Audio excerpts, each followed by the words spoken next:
তবে থেকে আমাকে বিয়ে কাজ নিয়ে প্রতিদিন টর্চার করতো, খাবারে নুন বেশি দিত।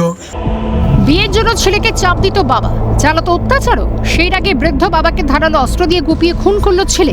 দক্ষিণ চব্বিশ পরগনা জেলার দামোদরহাটের সুখদেবপুর এলাকার ঘটনা। বছর 75 বৃদ্ধ হরেন্দ্রনাথ বৈদ্য ছেলে সুপ্রিয়কে বিয়ে ও চাকরির জন্য দীর্ঘদিন চাপ দিত অভিযোগ।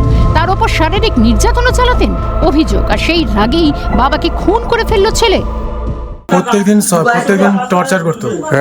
আমি কৃষ্ণের সঙ্গে কাজ থেকে জবে থেকে ফেরত এসেছিলাম, তারপরে কাজ হয়নি বসেছিলাম। তবে থেকে আমাকে বিয়ে কাজ নিয়ে প্রতিদিন টর্চার করতো, খাবারে নুন বেশি দিত, থুতু ফেলে দিত জলে।